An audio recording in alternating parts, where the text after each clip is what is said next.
Hello and welcome back to the channel. I'm Jonathan Wessel and this is episode 2 in how to start a career in acting. Today we're looking at headshots, so keep watching. So headshots are very important for an actor. They are your calling card. They're what gets you in the door when you submit to an agent. It's the first thing a casting director sees. So it's gotta be really good, and it's very important. It's part 1 of the trifecta of acting. So let's take a look at it. As I said, it's your calling card. It's what gets you in the door. It's the first thing an agent or casting director sees. So it's very important that it looks like you. It must be current and it must be accurate. It must look like you. It must not be edited in such a way that it looks nothing like you. It should look good, but it shouldn't look like it's somebody else. It shouldn't look so great or so different that when you walk in they go, "Are you the same person?"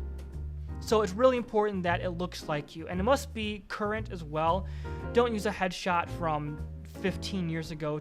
Don't even use one from 3 years ago if you've changed a lot, especially if you're a child. Children tend to change their look quite fast, especially in their preteen and teen years. They can tend to make major changes in how they look facially. So it's important to update every year if you're a child. If you're an adult, every couple of years is probably safe, unless you do a major change, like change your facial hair if you have it, either you're growing out facial hair or you shave it off, or if you do something major like dyeing your hair or cutting your hair or whatever, that's time to get your headshots updated. It must get their attention. So it must look like you, it must be current, but it must get their attention. It must stand out. It must be a good headshot. It can't look bad, for lack of a better word. So, that being said, the first thing you want to do is find a photographer. You can use Google search to find a photographer. That's always very helpful, because you can look up acting headshot photographers near me and you'll find a whole list of websites of headshot photographers. You can also do recommendations from the industry. So if you know anybody who's an actor in the film industry, you can ask them, hey, who did you go to for your headshots, or who would you recommend, and find people that way. Now, it's really important that you go with a professional headshot photographer, not a friend who does photography or a portrait photographer.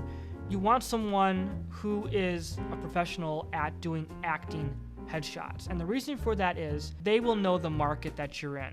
Every market's different. Chicago is different from Atlanta, which is different from LA, which is different from Nashville, which is different from New York, etc. So the headshot photographers located in that area, they understand the market. They understand what the headshot should basically look like in a lot of different ways.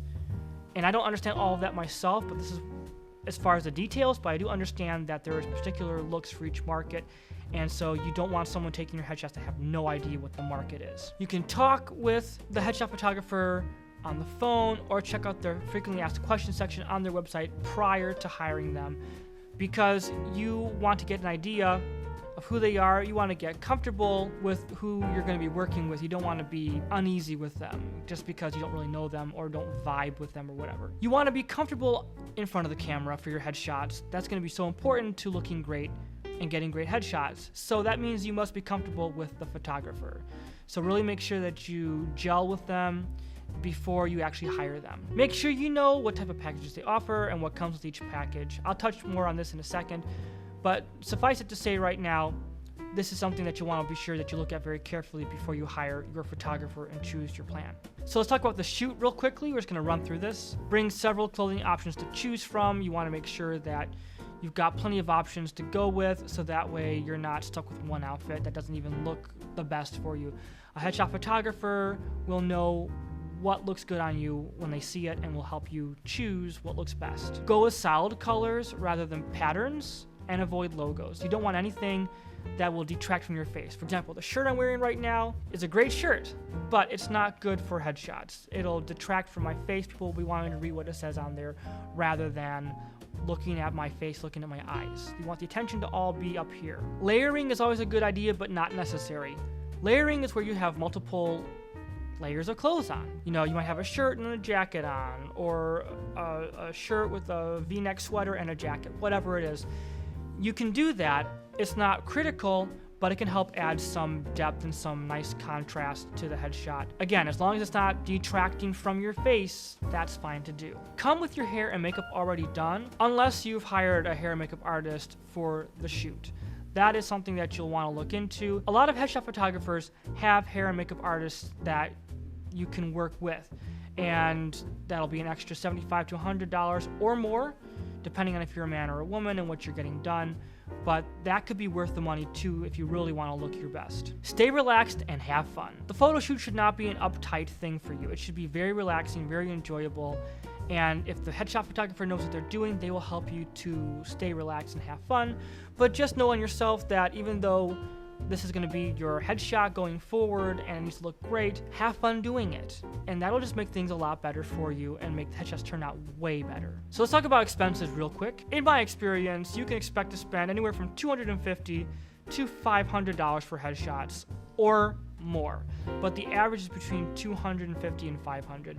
Again, this depends on the bundles you're getting. So the photographer may charge X amount of dollars because they're really well known or whatever it might be. The bundle that you choose will also affect that. So if you're going with one look, that'll be cheaper than if you go with 3 looks. And of course, as I said, the hair and makeup artist will be an additional cost. So that's something to keep in mind as well when you're budgeting for this. You'll typically receive 100 or more unfinished digital copies and 2 to 3 finished photos depending on the bundle you purchased. So what this means is the headshot photographer will usually send you a link either to a special page on their website or to a Dropbox or whatever it is, where all the good photos they took will be uploaded, and you can look at those and decide which ones you want them to edit to be your final headshot. And depending on the bundle you purchased, that'll either be 1, 2, or 3, or maybe more headshots that they will actually edit for you, that you can choose which ones you want to use for your headshot. You may have chosen a commercial headshot and a dramatic headshot, theatrical headshot they call it. It could be anything like that. And you also have the option of taking any of those photos that you like and having them edit those as well at an additional cost. But 2 to 3, depending on the bundle you purchased, 2 to 3 will be included in that price. Alright guys, thank you so much for watching. I hope this was informative and helpful for you. If it was, be sure to comment below. Share this with your friends. Like, comment, and subscribe. And as always, keep living truthfully.